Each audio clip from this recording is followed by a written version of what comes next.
Hello and welcome back to J.P.'s World of Wrestling. I am your man J.P. Now, I hope you enjoyed my video last time where we looked back at WrestleMania, the original big event that happened almost 40 years ago, but today we're doing something a little bit different. It's story time. That's right. I've told you the story about the night that I worked Monday Night Raw, because that was also the night that it was Hulk Hogan's birthday. And it was a really eventful evening. A lot of stuff happened. A lot of stuff took place. But with that same job, I also worked not only a Smackdown, but also I worked an NXT. And then I also worked a non-televised house show. So the other three I'm going to probably combine just in this one video because they weren't quite as eventful as the Monday Night Raw story. So we'll start with SmackDown. Now, SmackDown, even though it's their WWE's other big show, there really wasn't quite as much of a sense of urgency, or didn't feel like it, as it was with Monday Night Raw, because Monday Night Raw was live and SmackDown was pre-recorded. Like, this was a Tuesday night and SmackDown doesn't air until Friday night. So they pre-tape it. That way they can fix all the errors and whatever. And backstage, if somebody's filming an interview segment and they mess up, well, they can always restart it and refilm it. So with SmackDown, when I got there, I was pretty much put in the same position to start with as I was with Raw, where I was just kind of standing in front of the awning when the wrestlers go out. And right behind me was the loading dock door. So there weren't a lot of like big legends walking around that night. I did see Rhino. He was a ECW legend. And I also saw Glenn Jacobs, the man who was now the mayor of Knox County, Tennessee, and he was known as Kane in the WWE. Actually, he's still known as Kane in the WWE, but he was just walking around back there in his plain clothes. He was wearing glasses, and he just looked like a regular guy that was just happened to be well over 6 feet tall. So that was kind of weird, and but I also saw one of their other wrestlers that will remain nameless, who usually wears a mask. So I got to kind of see him, what he looked like without a mask. I'm not going to disclose that wrestler's identity because I know it's important that they keep their identity, but nevertheless, I got to see that. And when they moved me to the outside, when I was right outside the loading dock, I did get to see Ric Flair come in the building. He was like 2 feet from me. He just walked right past me. Now, I didn't say anything to him because he looked like he was kind of in a hurry to get inside, so I just let him go inside. And usually, I would have to check credentials, but it's Ric Flair. I knew who he was. I knew it's okay for him to be there. So, but I think the most exciting thing that happened to me that night was, so my favorite Christian rock and roll band is Petra. In fact, I have another YouTube channel where I talk about Petra. But, so for a long time, their drummer was Louis Weaver. And actually, Chris Jericho has talked about this on his podcast, where he just saw Louis Weaver walking around a WWE show. And same thing happened to me. I saw Louis Weaver. I looked down kind of the hallway and I kind of saw the back of him, and he looked kind of familiar. To me, he just kind of looked like Louis. So then I was put outside. And then when he was walking outside, I saw his face. I'm like, hey, you're Louis Weaver. And he's like, yeah. I'm like, hey, man, I'm a big Petra fan. And man, he was just so excited that somebody actually recognized him and knew who he was. And I shook hands with him, and I got my picture taken with it. It's a terrible picture, so I'm not going to show you. But I got my picture taken with him, and to me, that was more exciting than beating any of these wrestlers. But yeah, that was a surreal experience. Like this drummer from this long-time Christian rock band that I've been listening to since I was a kid. I meet the drummer, so that was like surreal. And apart from that, nothing really major happened that night. I mean, I got to see a lot of the guys that I saw on TV.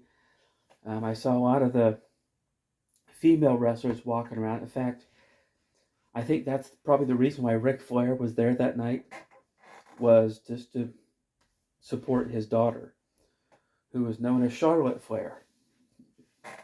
And in fact, I think he might have been walking her down to the ring during that time. I don't know. He might have just been there for moral support or something. But nevertheless, um, he was there, and Charlotte Flair was there, and Nia Jax, and all these women wrestlers, and they were all very, very super nice.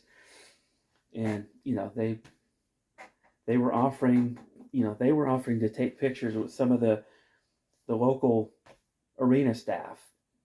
And that's really not what you're supposed to do. You're not supposed to ask for photos, but these lady wrestlers, they were just, no, it's okay. No, just tell them it was my idea or whatever. So anyway, so that was SmackDown. And by the end of the night, it was really late when I got out, but whatever. So then the next event I worked was NXT. Now NXT, for those of you who don't know, it's kind of WWE's, I don't know, training program, where it's made up of mostly like young up and coming wrestlers that they're kind of training. They're kind of like getting them ready for one of the main rosters, either Raw or SmackDown.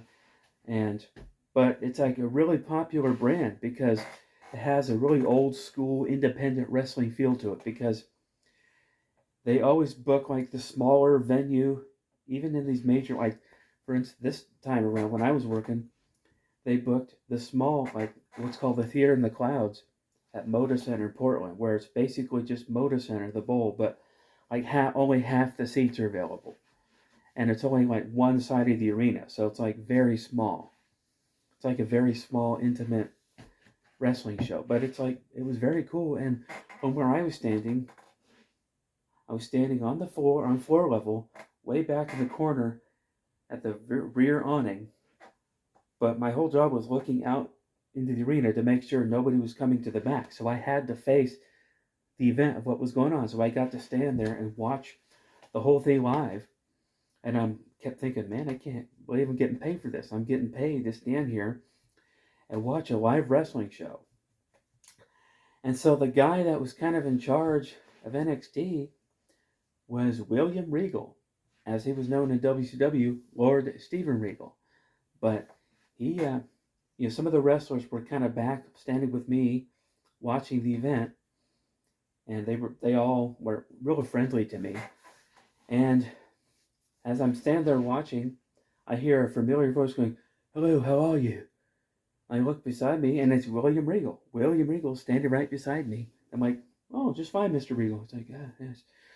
So he just stood there and he watched a couple of his guys wrestling, watched a couple of their matches, so that he could critique it and he could give him advice, I guess. Because that was the whole point of NXT, is these young wrestlers, they have matches, and then the older wrestlers, the legends, they give them ideas or critiques and how they can improve their matches and stuff. So anyway, that whole experience was very cool, and there were some familiar faces backstage, but yeah, so that was NXT. So then the last event I worked was just a WWF house show, which was a non-televised event. And my position there was actually out in the arena, one of the security guards that was down the aisle sitting up against the railing. But my whole job was to kind of sit kind of away from the action and just basically make sure that nobody, I was like facing the audience, making sure that nobody went over the rail and charged the ring or anything. That was my whole. But once in a while, I'd kind of glance over and kind of check looked at the action. And what was cool, though, is most of the matches that night were matches that were also on an upcoming big pay-per-view that was happening. Like the next major pay-per-view was like all these matches. Basically, I was seeing the pay-per-view for free. I was getting paid for it. But even though as security guards we're not supposed to look at the action, we're not supposed to look at what's going on, once in a while you can't help but to kind of catch a glimpse of something. And I think the most memorable thing that happened to me that night was as one of the wrestlers was coming down, their music started playing, and I was standing up facing the audience, and it was happened to be Zack Ryder, or as he's known now as Matt Cardona, like this independent wrestling guy that has all these titles, all these independent titles, and he's a strong advocate for wrestling figure collecting, and he was one of those wrestlers in WWE that was really over. I mean, he was big time over. I mean, the fans loved him, but WWE didn't really know what to do with him. So his character kind of fizzled out, and he left and started wrestling independently, and who knows. But as he's coming down to the ring, he kind of as he was smacking hands, he kind of went behind me, and he kind of pat my back a little bit with his hand to kind of get around me. So Matt Cardona's hand kind of touched my back as he was kind of trying to get around me. So anyway, yeah, so that was pretty much that was that event, and that's like I said, that was just a house show. And actually, as I was going down backstage, I did see some familiar faces walking around. Again, Rhino was there, and a wrestler known as Finn Balor. I saw him walking around back there, and I saw a couple like Matt Cardona. I saw him walking around. I saw a lot of these familiar faces that were in the wrestling business and modern wrestlers from a few years ago during that time walking around, and it was fun. It was a fun event, and all three of these things were memorable in their own right, but none of them were quite as memorable as working the Monday Night Raw. And I did see and remember other stuff from backstage that I can't really talk about because it's kind of a code that you have to live by. If you're privileged enough to be working back there, you can't talk about certain things that you see back there, so I can't go into that. But it was very cool. It was a very cool experience, and but all good things must come to an end. And obviously, I'm no longer with that job because that job was in Portland, Oregon, and I'm now in Nixa, Missouri. So that's my other story about the 3 other times I worked live WWE wrestling shows backstage. And anyway, I know it's not as exciting as my Monday Night Raw story. It's not as interesting or entertaining. And like I said, the highlight of my night with SmackDown was meeting Petra's longtime drummer, Louie Weaver. So to me, that was exciting. So anyway, that is going to do it for this video. So if you're new here, if you could go ahead and click the like button, or even if you're not new here, go ahead and click the like button anyway. That always helps me out. And click the subscribe button. Here's the thing, if you click subscribe, you don't necessarily have to watch my videos. It just gets me more subscribers. It helps me out. Come on, man. Help me out a little. Come on, man. Anyway, I'm rambling. Okay, so that's going to do it for this video. I'll see you next time.